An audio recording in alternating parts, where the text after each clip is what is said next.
So it's nearly been 2 whole years since Clash was first announced. You know, in a game mode that was originally super hyped by Riot and the community, spawning a feature short film and thousands of Reddit posts which subsequently fell flat on its face in the following year and months? Yeah, that Clash. Well, despite Riot's terrible mishandling of the game mode previously, the past couple months have proven to be the second coming of Clash, as it has brought with it what had been originally promised in its first conceptions. A fun, competitive 5v5 experience that strayed far, far away from the upside-down mess that is everyday solo queue. From the implementation of an actual bracket to a scouting system and tournament-style banning, these games have truly felt like a step above anything else League has offered recently. My friends and I have been having a blast from the beginning of draft as we've attempted to pull together a semblance of a decent team, all the way to the final Nexus explosions as we've claimed a few victories and, well, more defeats than I'd like to admit.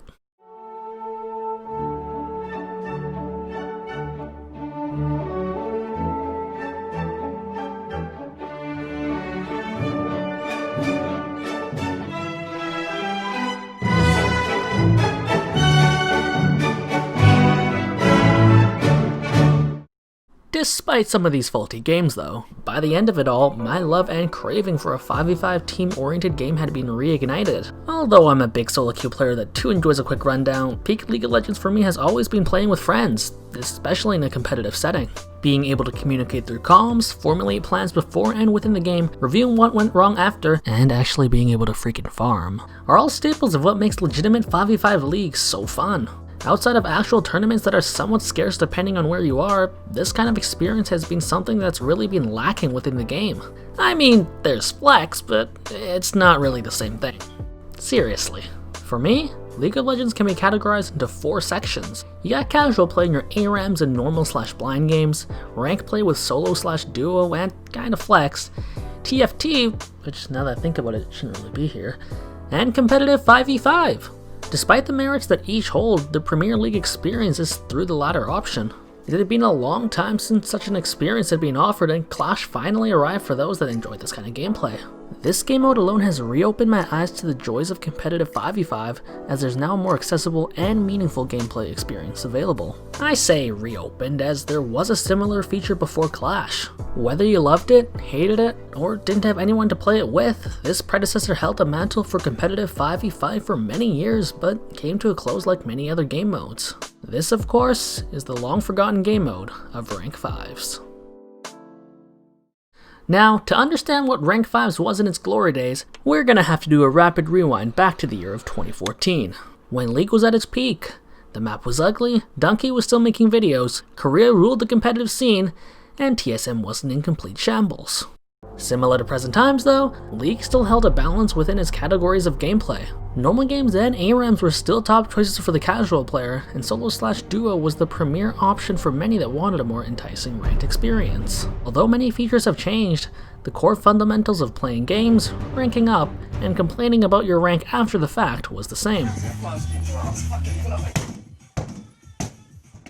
One big difference in the spectrum of ranked, however, was the exclusion of the queue known as Flex. To be released in 2016, this team-centric mode had yet to come forth, as Riot was still experimenting with its queue systems through Team Builder and the beloved dynamic queue that were to be launched in the coming years.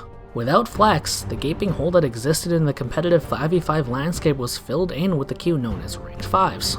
You see, prior to the days of Flex and now Clash, the only true competitive 5v5 experience accessible to a large audience was Ranked 5's. And although solo queue provides its own form of competitive gameplay, the experience found is a stark contrast to true 5v5 action. On top of this, solo queue is exactly what it says: solo and or sometimes duo. If you had multiple people on or were different ranks, you're going to be most likely flying on your own. Sure, normals existed if you wanted to indulge in some 5v5 action, but the gameplay more often than not catered towards the casual side. Ranked 5's was the solution to almost all of this. Built upon the concept of team-based gameplay, this mode combined the staple ranking system of solo queue along with a multitude of unique aspects to create an immersive competitive team experience. To start off, you would first have to theory craft an appropriate name that was either A, an edgelord-inspired cringe fest, B, a knockoff LCS brand, or C, an actual intellectual title that enlightened the minds and senses of others. This name and tag would serve to represent your team identity, as the title would be slapped onto the front of your name.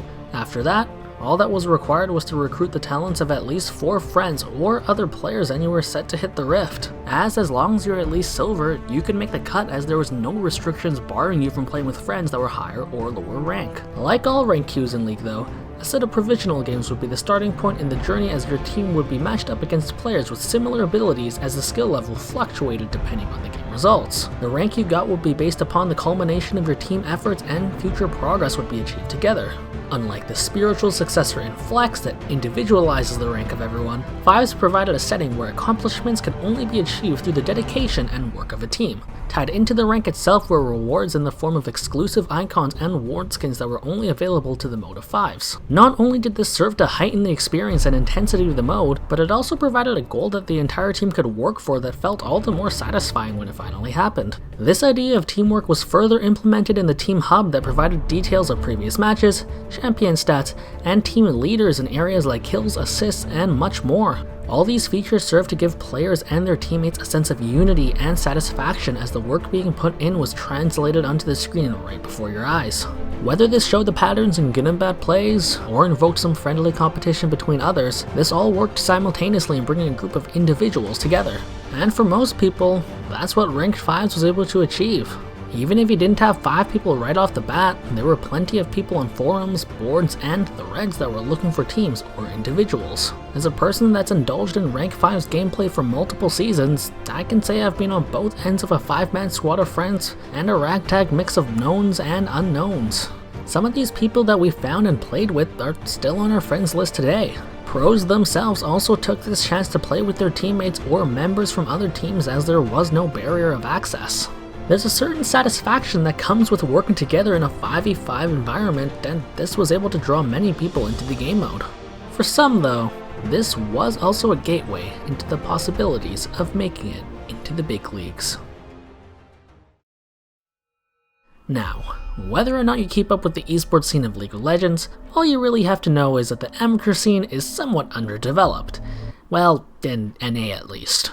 But before minor league teams and academy were clogged with old talent, its predecessor in the Challenger series for NA and EU utilized the Rank 5's ladder as a means for talent to get a chance to make it into the LCS. Here, the top 16 teams on the Ranked 5's ladder would earn a spot in the Challenger series qualifier. From there, teams would be seeded into groups where the winner of each one would earn themselves a spot in the Challenger series. While some of the teams in the top spots were fielded by existing organizations, there were others who didn't have any affiliation to begin with. Although not perfect, Ranked 5's provided an avenue for many players and teams to make it onto the big stage, as many previous participants of this system are now well-known names today. Some more than others. But I do say not perfect, as there were some issues and controversies as well. Obviously, climbing up the ranks was by no means easy when you had to compete with organizational backed teams, but getting into a top spot also proved to be difficult since the ladder system was, well, slightly flawed. You see, for some reason, the Ranked 5's ladder lacked LP decay. If you're unfamiliar with LP decay, it's the idea that you will eventually lose LP if you don't play ranked after a certain amount of days. Riot have recently removed this for the majority of ranks, so for most people, this is not much of an issue, as decaying LP is only a problem if you're at risk of falling down a division or rank. This is much more concerning in Challenger though, as each spot is highly sought after, meaning you have to keep playing in order to maintain your position. Now remove this entirely from Rank 5's and you got yourself a problem. Imagine this. Your team in a top spot in Challenger Rank 5's with only a week away from the ladder locking, thus ensuring yourself a spot in the qualifying tournament. What do?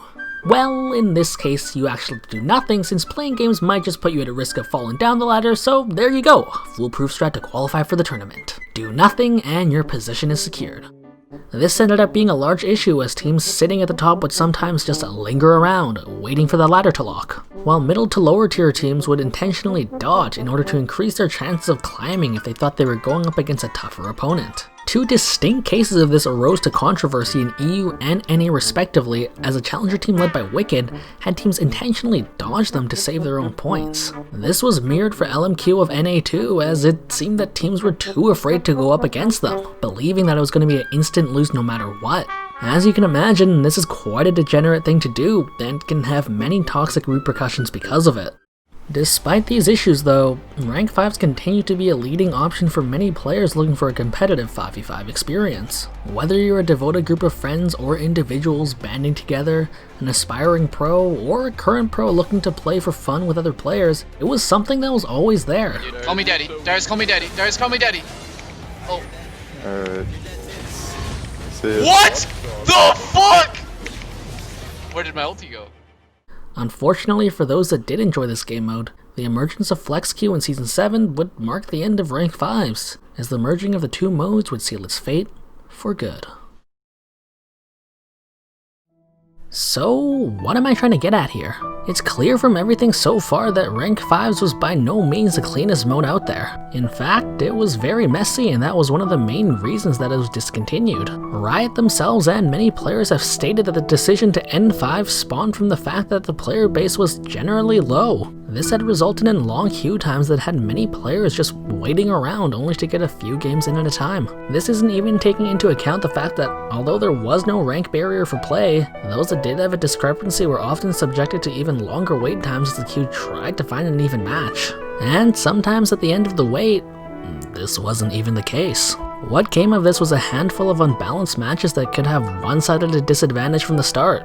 Even though it did have daily uptime that allowed players to compete at any moment, personal schedule conflicts and ranked variation meant that finding games weren't always that easy.